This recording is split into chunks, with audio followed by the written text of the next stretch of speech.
Passamos à última apresentação dessa tarde, tendo como tema debates sobre reforma política. Convidamos para ser o presidente mediador deste painel o diretor-geral da Escola Superior de Advocacia, ESA-OAB-PE, o doutor Carlos Neves.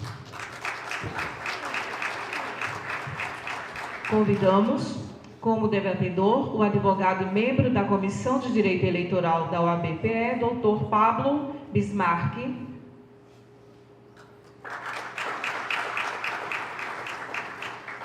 Convidamos também, como debatedora, a advogada especialista em Direito Público e professora de Direito Eleitoral, a doutora Iane Teles. Convidamos ainda, como debatedor deste painel, o coordenador do Núcleo de Direito Eleitoral da ESA, OAB-PE, e coordenador científico do seminário, o doutor Antônio Ribeiro Júnior. Para compor a mesa, o presidente da OAB, subseção de Serra Talhada, doutor Esteferson Nogueira. Por fim, convidamos o diretor-geral da FIS, o doutor Luiz Pereira de Melo Júnior.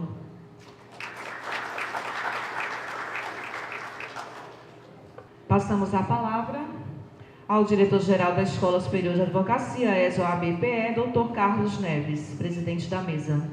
Boa tarde a todos e a todas. É um imenso prazer que eu estou agora presidindo essa mesa que trata do direito eleitoral, da reforma política.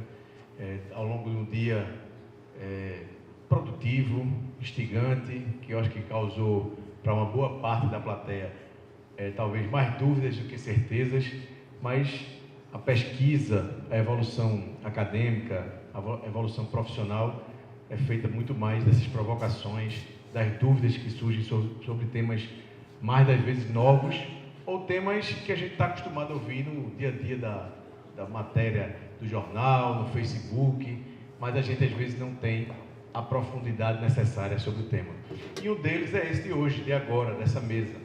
É debater reforma política num país tão quente, né? Num tema tão atual como a representação política que o Brasil hoje enfrenta uma grande crise. Não a reforma política no sentido de cortina de fumaça, como sempre já foi. A reforma política sempre foi apresentada como solução de todos os problemas. Né? Tem algum problema no país?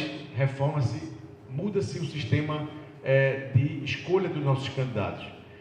Modifica-se a intermediação entre eleitor e eleito. E em razão desse momento hoje, a chamada tempestade perfeita, crise econômica, crise política, dizem que é uma grande oportunidade de fazer uma transformação no país, não mais como uma cortina de fumaça, mas sim como uma verdadeira transformação. E essa transformação está sendo debatida no Congresso Nacional.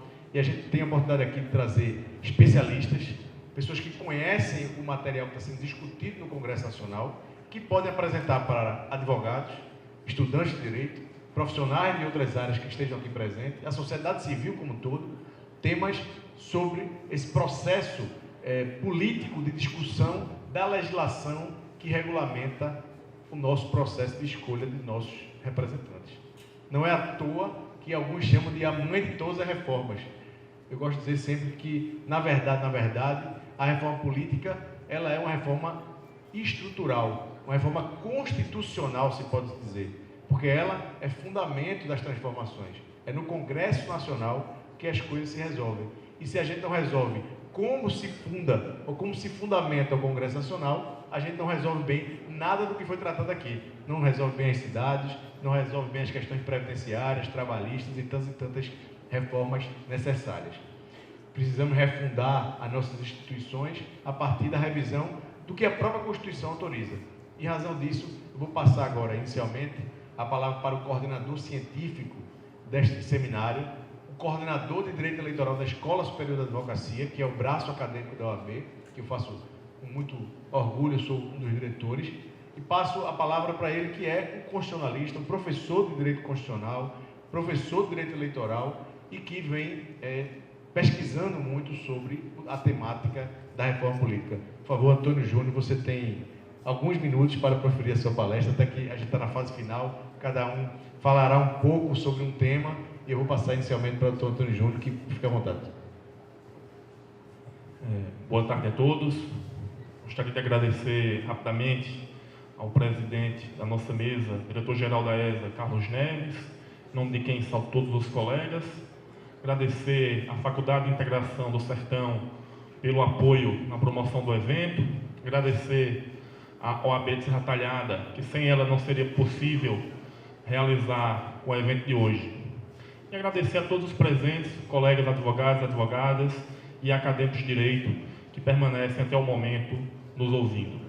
Bem, eu vou tecer alguns comentários sobre nosso sistema proporcional e majoritário, sistema eleitoral, sistema político de escolha dos nossos representantes. Como eu costumo dizer, na gíria popular, eu vou levantar a bola para os outros chutar. Mas vamos lá.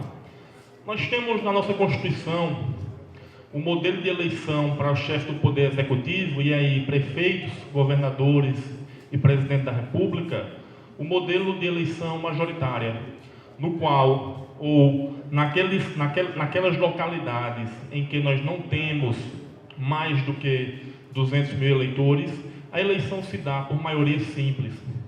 Tirei a maioria simples dos votos, ele é eleito, no caso especificamente de um prefeito. Já nas cidades em que eu tenho mais de 200 mil eleitores, e aí em 25 capitais do Brasil, é possível ocorrer um segundo turno, ou seja, aquele candidato que não obtiver na primeira eleição até ou mais que 50% dos votos válidos, excluídos brancos e nulos, se ninguém tiver essa votação, eu tenho um segundo turno, no qual, por eleição simples, aquele que obtiver o maior número de votos é eleito. Então, essa é a nossa regra geral para executivo. Só que nosso problema ele começa a se acentuar quando nós passamos a debater sobre o sistema proporcional. Nesse sistema proporcional, eu sigo hoje uma temática, uma regra de eleições em lista aberta, ou seja, eu vou votar naquele candidato específico. Eu estou votando em uma determinada pessoa que, apesar de estar regularmente inscrito no partido, mas eu voto nela e não necessariamente no partido. Apesar de compor o sistema proporcional, a eleição do senador, ela é no sistema majoritário, de obtenção de votos, maioria simples. Mas voltando à nossa causa específica, o sistema proporcional, ela tem algumas questões que hoje são as centrais para o debate. São questões específicas que trazem as dificuldades do sistema eleitoral. E aí o debate hoje, de forma mais acentuada, ele se traduz entre lista aberta e lista fechada. Como falei aqui logo no início, a lista aberta é essa atual que nós temos hoje. Nós votamos em deputados estaduais, vereadores, deputados federais, naquele candidato com aquele número específico. E dentro do nosso contexto, que vai ser inclusive objeto do nosso amigo Pablo, logo em seguida, no qual nós temos as coligações proporcionais, nós temos o fenômeno da sobra de votos. O que é isso? Eu votei no candidato X, mas nem sempre o candidato X que eu votei, o meu voto vai servir para elegê-lo. Talvez eu estou votando no candidato X e elegendo o candidato Y. E isso se dá por uma sistemática de coligações proporcionais, na qual eu tenho o fenômeno das sobras. Aqueles que não obtêm número de votos para atingir o coeficiente eleitoral, que é o número de votos necessários para se eleger, vão servir de cauda para eleger outros candidatos que obtiveram mais números. É o fenômeno de Tiririca, que tirou mais de 1 milhão de votos e elegeu aí ele e mais uns 3 ou 4 deputados. Então essas distorções do sistema proporcional é que estão sendo debatidas hoje. Esse sistema proporcional que não garante a representatividade da população, já que o voto que eu fiz, que eu consignei, nem sempre vai ser aproveitado da forma como eu queria. E aí vem o debate sobre a possibilidade de se instaurar a lista fechada, que diferentemente da lista aberta, eu não vou votar em candidatos individualizados. Eu vou votar na legenda, eu voto no partido. E o partido, de forma previamente, vai estabelecer uma lista com os candidatos que serão eleitos com base na quantidade de votos que forem dados ao partido, à legenda, nas eleições. Então, o candidato vai lá estabelecer a lista com 50 nomes, 20 nomes. O primeiro da lista vai ser aquele que primeiro será eleito caso se obtenha o coeficiente. Então, e assim por seguinte. Se eu tenho um novo coeficiente de número de votos, eu elejo o segundo, o terceiro, de forma contínua. Então, esse sistema é o que está sendo hoje discutido, está sendo debatido. Claro que não só ele, mas também de forma complementar com outros que nós vamos acompanhar aqui nesse decorrer. Eu só, para encerrar, já que meu tempo é curto e minha função é mais trazer alguns questionamentos, não gosto de trazer respostas, até porque eu sigo o postulado de Ronald Dworkin, que não há uma única resposta correta, todos nós temos nossa resposta a partir das preconcepções, preconceitos, conceitos prévios que adquirimos desde a nossa infância, no nosso nascituro.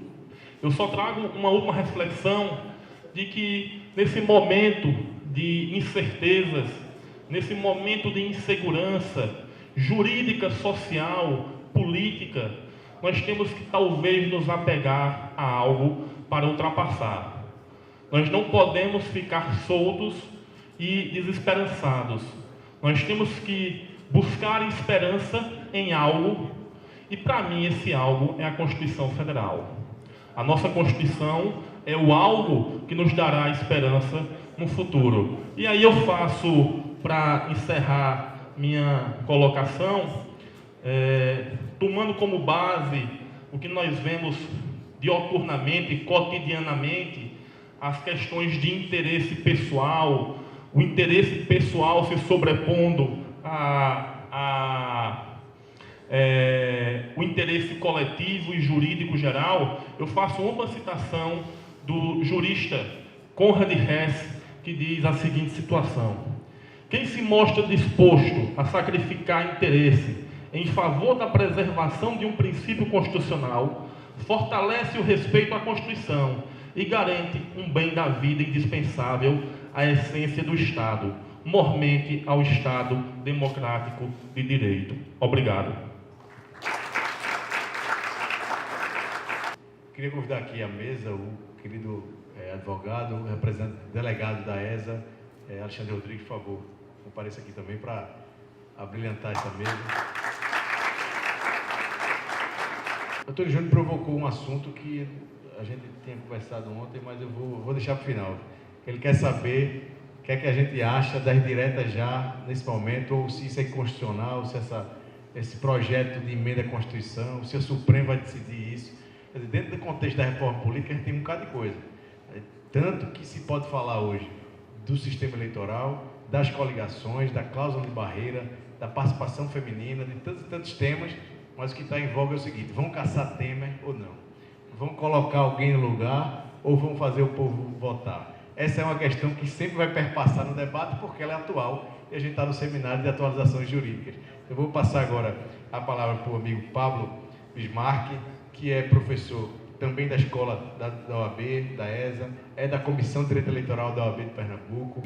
E aqui eu vou deixar as formalidades de lado, porque o tempo de fato é curto, né? Senão não me sobra tempo para falar aqui o que devo falar. Bem, eu vou falar aqui um pouco das propostas que estão no Congresso acerca da reforma política, do que está sendo debatido hoje lá. Primeiramente, dizer que qual é a necessidade que a gente tem de fazer uma reforma política? Várias. Primeiro, conter, estancar, mas se não estancar, pelo menos conter, minimizar a crise política que se abate pelo país. Uma crise que não está restrita a um único partido, é uma crise que não está restrita a um único governo, é uma crise que é de vários governos, de vários partidos, é uma crise que também não é apenas do Executivo, está presente também no Legislativo e no Judiciário também. Então, essa reforma, ela visa, de fato, amenizar essa situação. Uma crise também que a gente tem é a crise de representatividade do Congresso Nacional. Nós temos hoje o Congresso Nacional mais fragmentado do mundo, né? São 35 partidos hoje formalmente registrados no TSE, no Tribunal Superior Eleitoral, dos quais 28 possuem representantes, 28 têm parlamentares no Congresso, e temos mais uma lista de 56 querendo registrar. Mais uma fila de 56 partidos buscando a sua formalização, que se todos forem aprovados, a gente vai para um total de 91 partidos no país. Então, haja ideologia para tanto partido. Eu fiz até uma pesquisa, e vou aqui falar rapidamente para vocês, dos nomes. É até interessante os nomes que estão aí requerendo registro no TSE. Temos o Partido Nacional Corintiano, temos o Partido Pirata do Brasil, cuja sigla é Piratas. Temos o Partido Político Animais, cuja sigla é Animais, e o Partido Movimento Cidadanista, cuja sigla é Raiz. Então, assim, para vocês terem ideia do que pode vir por aí em termos de representação, em termos de agremiação partidária. Pois bem, adentrando de fato nas propostas que a gente tem hoje no Congresso, discutindo, a gente tem, são várias proposições legislativas, elas não estão reunidas numa única PEC, numa única proposta de emenda constitucional. Tem PECs, tem projetos de lei. Então, eu ressalto isso por quê? Porque o quórum de aprovação de uma PEC ela é sempre mais qualificado. Então, três quintos em 2 turnos em cada casa do Congresso, Câmara e Senado. Eu ressalto isso porque talvez não haja tempo de se votar até outubro, né? Pela regra da anualidade, todas as reformas, as regras eleitorais têm que estarem aprovadas um ano antes da eleição. Então, a gente tem um pouco mais aí de 4 meses para poder aprovar todas essas propostas. Bem, falando um pouco em si das propostas, com relação ao financiamento de campanha. A proposta que está em curso no Congresso é de criação do FFD, é o Fundo de Financiamento da Democracia. Os que defendem, os que advogam essa criação desse fundo, argumentam dizendo que a democracia ela tem um custo e se o país quiser, de fato, alcançar a plenitude democrática, ele tem que custear essa democracia. Então, a ideia é criar um fundo para poder financiar toda a campanha. Esse fundo seria distribuído aos partidos, esses valores, esse dinheiro seria distribuído aos partidos, fiscalizado pela Justiça Eleitoral e garantido em lei orçamentária. Para o primeiro turno de 2018, já tem garantidos não, a proposta é que quase 2 bilhões, 1 bilhão e 900 milhões para o primeiro turno, e no segundo turno 285 milhões. Como é que seria distribuído isso aí? 2% para todos os partidos de forma igualitária e 98% de forma proporcional à última eleição, a eleição de 2014, com base nos votos para a Câmara dos Deputados. Então, os partidos que tiveram as maiores bancadas receberão a maior fatia do bolo. 70% desses valores serão para cargos do Executivo e 30% para o Legislativo. Será estipulado também um teto de gastos. Na verdade, esse teto ele já foi uma novidade implementada em 2015, na mini reforma de 2015, que passou a valer para as eleições de 16, e toda pessoa física pode financiar até 10% dos seus rendimentos anuais ou 10 salários mínimos, o que for menor. Isso aí a gente evita o efeito Dória, João Dória. João Dória financiou aí boa parte da sua campanha para prefeito. Ele que é um milionário, e a legislação, a mini reforma de 2015, que vigorou para as eleições de 16, permitiu que o próprio candidato ele poderia se autofinanciar, ele poderia injetar recursos próprios em sua campanha. E aí João Dória injetou um pouco mais de 5 milhões, se não me engano, e está aí, foi eleito, não só por isso, mas isso com certeza teve uma grande contribuição.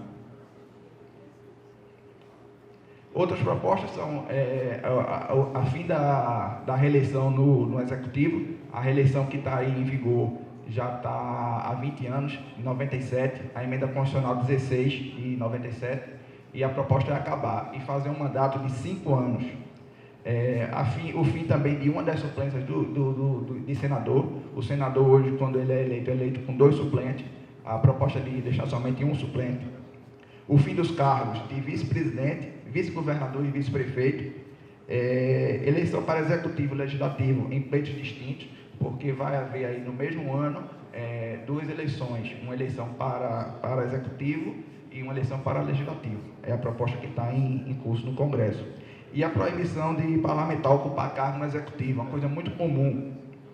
O vereador, o deputado estadual, o deputado federal, ao ser eleito, recebe um convite do prefeito ou do governador, ou até do presidente, para ocupar um cargo no executivo, ser um secretário, ser um ministro, e ele não vai mais poder fazer essa opção.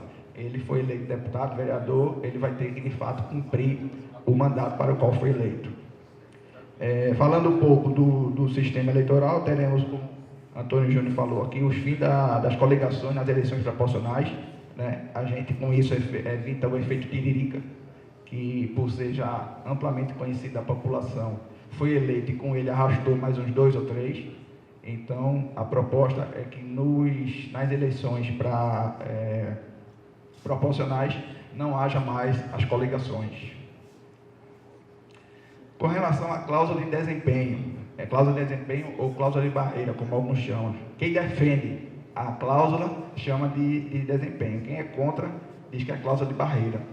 Isso daí é uma proposta que 3% dos votos válidos para a Câmara dos Deputados, distribuídos em pelo menos 14 estados, com no mínimo 2% dos votos válidos de cada um. O que é isso? O partido político, não é que ele vai deixar de existir, é que para ele ter acesso a tempo de rádio e TV, para ter acesso ao dinheiro do fundo partidário, para propor também a DIN, que é uma nova proposta, ele tem que passar por essa cláusula de barreira, né? Ele continua ativo, porém sem essas regalias, essas benesses. Então ele vai ter que ter uma votação distribuída geograficamente no país todo, de 3% dos votos válidos para a Câmara dos Deputados e distribuídos em pelo menos 14 estados da federação, com no mínimo 2% de votos válidos em cada um.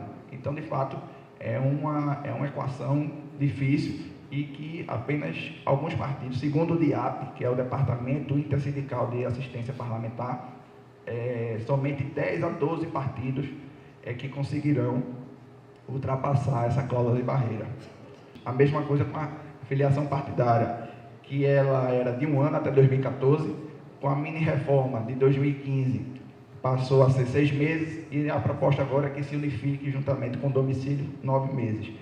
E a desincompatibilização, que é o afastamento, né, a desvinculação de quem pretende ser candidato, do agente, por exemplo, do agente público, o professor da escola, se ele quiser ser candidato, ele tem que sair das suas atividades, não pode, paralelamente, o exercício da atividade com o exercício da campanha para a eleição. Então ele vai ter que ele tem que se afastar, e aí hoje em dia cada cargo tem um prazo estipulado na lei. Alguns são 3 meses, outros são 6 meses, e aí a proposta agora é unificar todos esses prazos para 4 meses. Pois bem, Acho que o tempo já esgotou, né? Obrigado a todos, boa tarde. É sempre bom ouvir o amigo Pablo, que ele é bem didático, ele traz os pontos centrais da reforma política, principalmente o que está na PEC, que está sendo discutida no Congresso Nacional. E eu gosto sempre de dizer que tem pontos na PEC, que o Pablo trouxe aqui, entre outros mais, não teria tempo para discutir, que tem a ver com uma estratégia muito normal nas assembleias, nos congressos, nos ambientes deliberativos. A gente falando a realidade como ela é. Se coloca muita coisa para negociar. Alguns deputados colocam algumas matérias para que grupos de partidos negociem, isso faz parte da negociação, se coloca mais informação, mas o cerne, o principal que se quer hoje modificar na reforma política é o sistema eleitoral, no sentido da mudança de lista fechada ou de lista aberta, que é que a gente tem hoje. A gente volta lá no candidato, na pessoa do candidato. Esse candidato está disputando dentro do próprio partido, numa luta fratricida, em que ele disputa com o seu correligionário.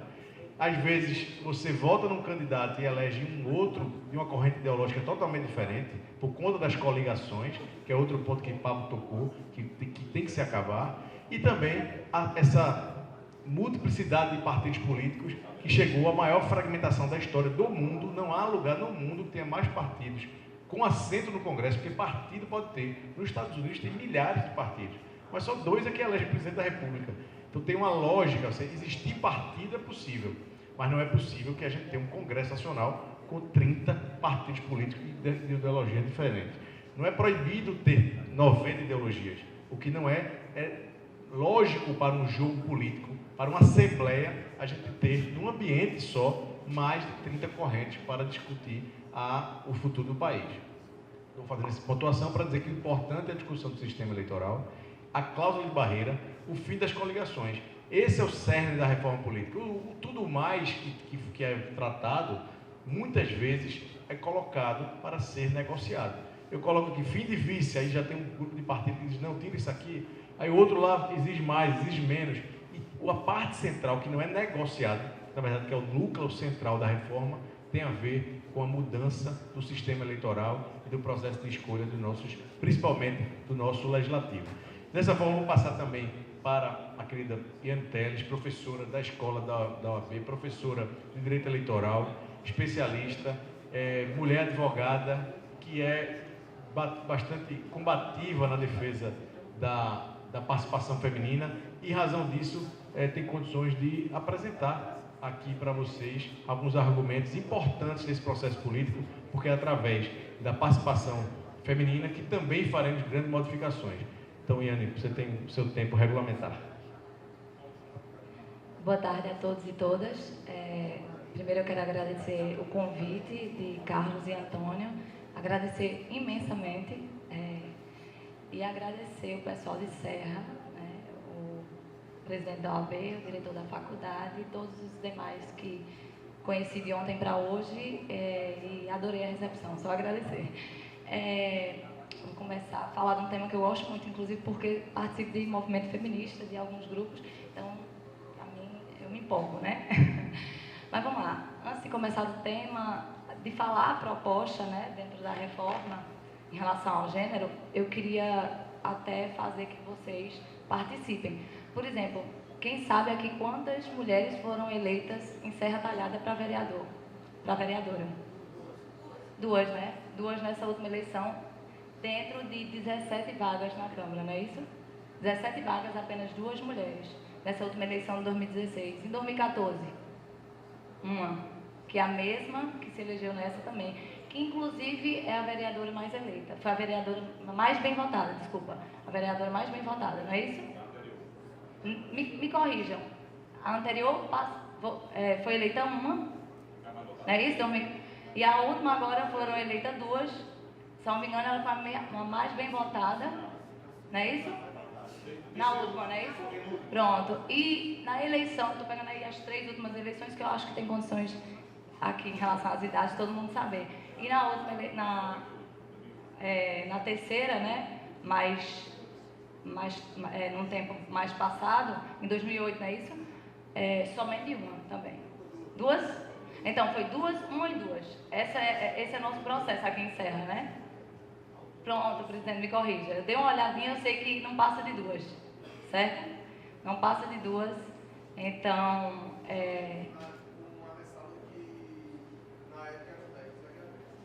na época eram 10, né? Então não avançou muito. Então não avançou muito, porque inclusive aumentamos a quantidade de cadeiras e somente duas, não é isso? Então, Serra é um exemplo, e aí a gente parte, por exemplo, governo do Estado, de 49 deputadas, de 49 cadeiras na Assembleia, quantas? 5? Não, 4 apenas. Hoje temos 6 por conta da suplência, né? Deputado federal, né? Estado de Pernambuco, que representa. E ao todo, das 513 cadeiras na Câmara, nós temos apenas 55 mulheres. No Senado, de 81, 12. Então, eu trouxe já esses dados para vocês começarem a refletir o assunto, como é grave, né? O assunto é muito grave porque é um assunto que vem, assim, é uma situação que vem aí por conta de muita luta, né? Apenas 85 anos é que a mulher... Fizemos esse ano 85 anos de que a mulher conseguiu o direito ao voto, né? Então, por conta de muitas políticas afirmativas, lutas afirmativas, a gente vem nessa batalha, mas a grande batalha da mulher realmente é o domínio, é o poder dentro da política, né? A participação da mulher na política. Porque o homem tem... o poder político, o homem tem hegemonicamente no Brasil. Então, a reforma veio, eu acredito, assim, é uma opinião, não é ainda perfeita, não é ainda a ideal, mas quando vem agora na lista fechada, na lista pré-ordenada, propondo uma cota de mulheres, a gente já avança mais um pouco, né? A proposta vem aí, a cada 3, um gênero, né? Então, a cada 3 homens, tem que ter uma mulher, 2 para 1. 2 para 1, é isso? 30%, dá em torno de 30%. Então, a cada 3, 1.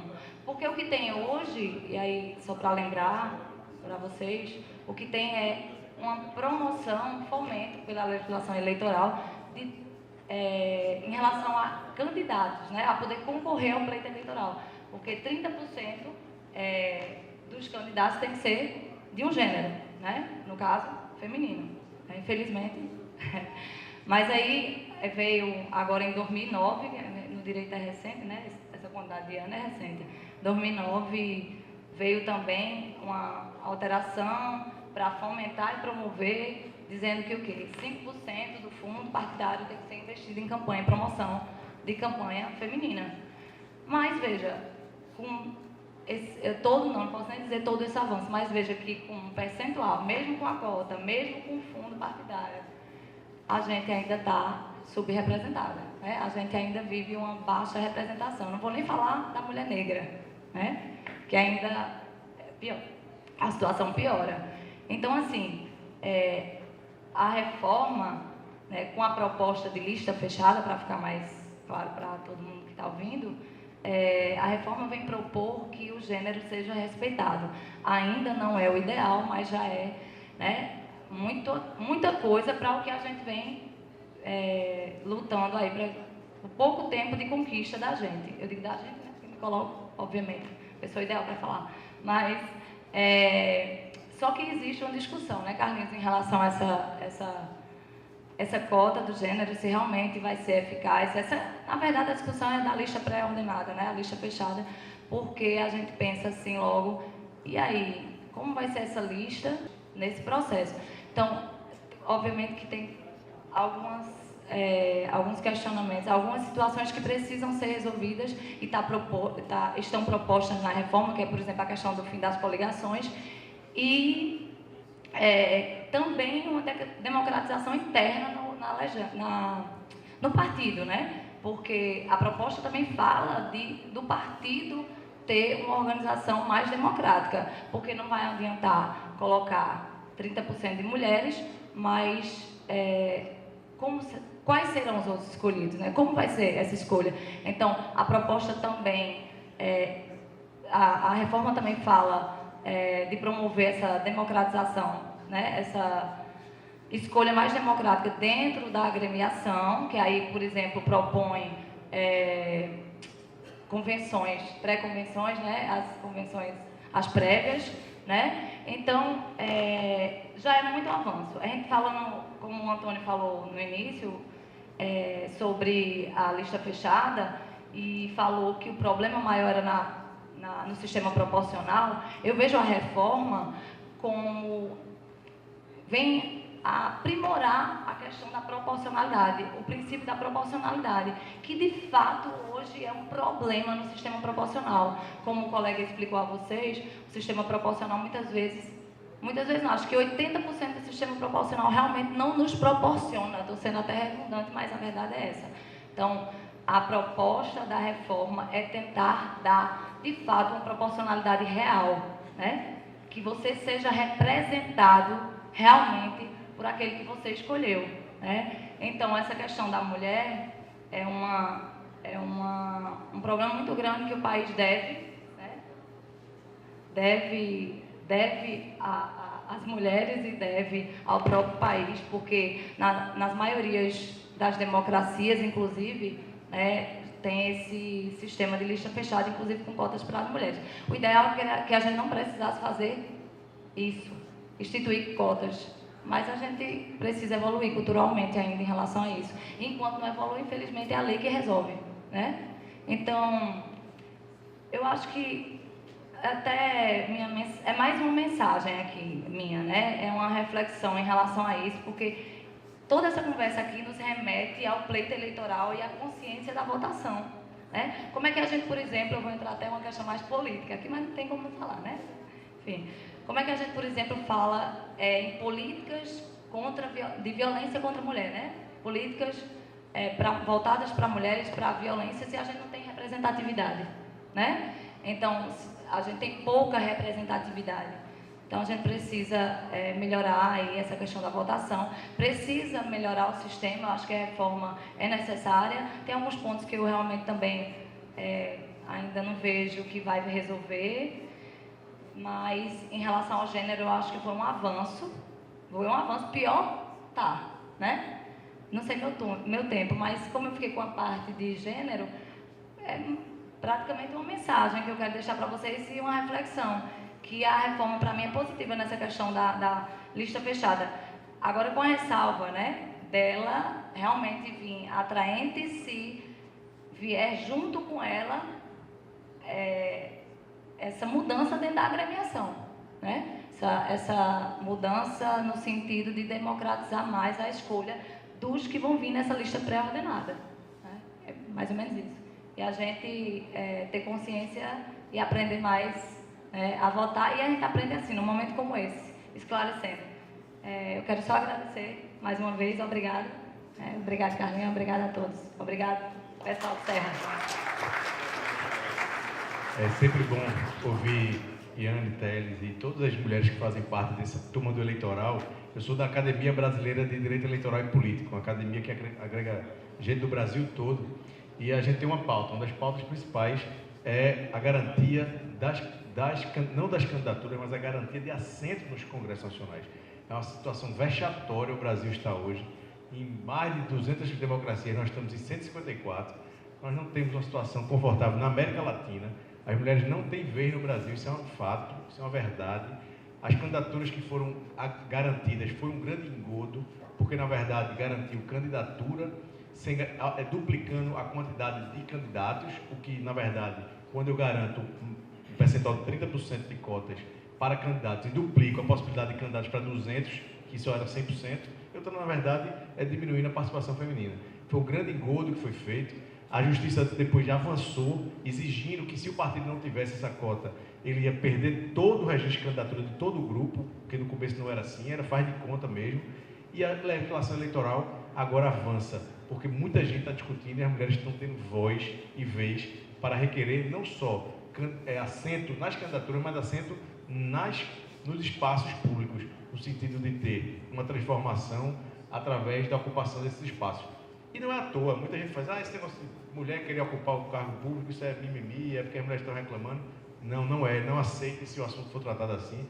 porque é através da ocupação do Congresso Nacional ou dos parlamentos em geral que as mulheres vão fazer valer as políticas públicas que interessam a boa parte da população, a maior parte da população, que são mais de 50% das mulheres que são a nossa população. Então não há como a gente admitir que um discurso de participação feminina seja uma mera reclamação, seja uma pauta das mulheres. Não é.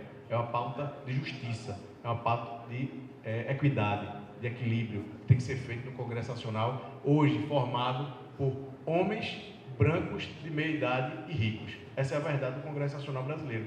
Ou seja, um Congresso que não nos representa, porque a legislação está sendo feita para fazer com que a maior parte da população brasileira não acesse o assento onde se resolvem as grandes coisas. E, quer falar? Vou passar para a Iana, que vai fazer uma observação. Você falou. É o seguinte, você falou que 30%, mas ao mesmo tempo aumentou o percentual de cada agremiação ou coligação lançar candidato. E a gente sabe, principalmente a gente que trabalhou em pleito eleitoral, sabe que, infelizmente, a gente sabe que, laranja, que muitas mulheres entraram só para cobrir a cota, né? Então, a gente precisa mudar essa realidade. E a gente precisa mudar essa realidade, e eu comento muito, vamos só criticar ideias e soluções. Tem que começar dentro do partido. O próprio partido não tem mulher nas direções do partido, né? Nas comissões, não tem. Então, começa daí, como é que você vai fomentar uma campanha até os 5%, como é que vai sair aí? Então, a gente precisa também fiscalizar melhor essa questão dos 30%, né, de candidatas. Enfim, tem um monte de coisa para melhorar ainda, né? E a gente, 52%, 7 mil mulheres, 7 mil a mais de eleitores, que somos 7 mil eleitores a mais que os homens, né, no país, 52% de mulheres. 7 milhões. Então, como 52% da população só tem menos de 10% do Congresso Nacional, alguma coisa está errada. Então, o déficit de representação é um problema sério. E eu vou aqui fazer uma conclusão da temática, para passar a palavra para a Stefson, para a gente fazer a conclusão do evento. Mas, para fazer a conclusão da temática, eu queria dizer que o Brasil está num momento de insatisfação, porque há um déficit de representação. Na história da humanidade, toda vez que a população não se viu no Congresso Nacional, ela fez alguma coisa. Lá atrás, na França, eles cortaram a cabeça dos governantes, né? Então, não é isso que a gente está propondo aqui. A gente tem mecanismo para fazer. A gente tem uma Constituição que diz como se faz isso, como se modifica o sistema político, através das reformas, modificações por meio de projeto de lei, por projeto de emenda constitucionais, que é o meu sentir. Aí eu vou fazer a minha avaliação aqui, que eu estava dizendo a Júnior. Acho que o Congresso é legítimo, mesmo que a gente tenha escolhido mal ou escolhido bem, ele foi escolhido pelo processo legítimo. E é esse Congresso que pode caçar um presidente da República como caçou, eleger um presidente de forma indireta como pode vir a eleger, no caso de vacância, ou inclusive mudar a Constituição para dizer que o povo é que tem que fazer a eleição direta. É esse Congresso que está previsto na Constituição que pode fazer, por seus poderes constituídos, qualquer uma dessas soluções. Não somos outros, senão os que respeitam a Constituição, que aceitam que o poder central no país é o poder legislativo, com todo respeito ao judiciário, com todo respeito ao executivo. As soluções políticas são resolvidas no Congresso Nacional, através ou de emenda à Constituição, ou de eleição indireta, ou de cassação do presidente da República. É assim que se estabiliza uma democracia, respeitando esse Congresso, ou qualquer Congresso que venha. E finalizando, a pauta da reforma política é importante, porque é ela que faz com que aquele que nos representa, que mal representa hoje, há um desvio de representação, há um déficit de representação. Essa reforma vai dar mais transparência na relação nossa, cidadãos, com os eleitos, possibilidade maior de cobrança, implementação de políticas públicas que a gente acredita e não as que eles acreditam. Sim, há uma necessidade de que o mandato eletivo não seja mais um mandato livre, como os burgueses defenderam lá na Revolução Francesa. O fundamental agora também não é um mandato imperativo, como um mandato privado, uma procuração. Vá ali na Caixa Econômica e saque R$10. Você não pode sacar nem 11 nem 9, né? Só pode sacar 10. Não é assim. O Congresso ele tem autonomia para decidir, mas nós precisamos escolher representantes. Representar é uma palavra importante, né? E um pouco da gente é fazer com que eles tenham um mandato não totalmente desvinculado da população, um mandato com vínculos conceituais do que a gente quer. E como é que se faz isso? Através de uma figura só, a figura central do processo político brasileiro, que é o partido político, que está hoje fragmentado, com baixa, não é respeitado, porque não se deu respeito, porque se fechou em copas e virou cada vez mais uma oligarquia que não aceita a população. E num ambiente em que a população não tem um canal de comunicação como um partido político, acontece o que aconteceu em junho de 2013, a população vai para a rua, vai para a internet. Então, há uma forma urgente de ser feita essa mudança, essencial, que é que o partido político passe a ser, de verdade, instrumento da democracia, passe por um processo democrático e atinja o que Canutilho, professor português de Direito Constitucional, gosta sempre de dizer, que não existe democracia plena se os institutos que fazem parte da democracia não forem democráticos. Se na nossa casa quem manda são todos, acabou há muito tempo a história de quem manda é o homem ou a mulher, então, graças ao processo de transparência, de democracia, de forma horizontal, a sociedade tirou o pedestal daquele que era o chefe da família, então, dentro de casa, todos respeitam. No ambiente de trabalho, o trabalhador também é respeitado, tanto quanto o dono, há direitos e garantias para todos. Numa instituição como essa, todos os alunos e professores são ouvidos, então há uma necessidade de democracia também no elemento principal que forma o elo entre povo e poder, que é o partido político. Não temos democracia plena se o partido não for democrático, se ele não for aceite a participação feminina, aceite a participação do povo. Num país onde 10% da população é filiada a partido político, algo está errado, porque na verdade só pode ser candidato se for filiado. E como só 10% da população é filiada? Porque o partido se fechou em copas, se afasta, ninguém vai para um lugar onde não é ouvido e não tem o que ouvir. Em razão disso, concluindo aqui, não há dúvidas de que a reforma política ela passa por uma reforma do partido político, dessa figura que é fundamental no processo de poder. Muito obrigado, eu agradeço a vocês por toda a atenção que foi dada no dia de hoje, mas vou passar aqui a palavra para na verdade, nosso anfitrião maior, que é Stephenson, presidente da OAB. Muito obrigado.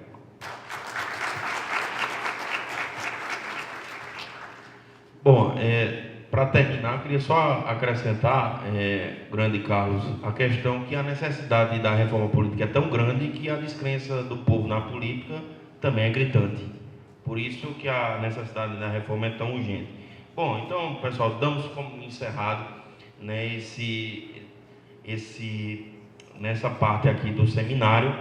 Queria agradecer ao presidente Rony Duarte, a Carlos Neves, né, nosso binômio OAB-ESA, a FIS Luiz Melo, né, pela disponibilidade de sempre, aos palestrantes e debatedores que aqui participaram, aos advogados e advogadas e também, principalmente, aos nossos caríssimos estudantes acadêmicos de direitos aqui de Serra Talhada da FIS. O nosso muito obrigado. É muito importante esse momento de que esse seminário conclui-se, mas abre-se mais uma oportunidade de conversar com o presidente da OAB, Rony Duarte, está aqui presente, que vem fazendo um brilhante trabalho na gestão, como comandante dessa gestão na OAB, que tem uma característica fundamental, e a gente falando aqui de democracia tem que fazer essa observação.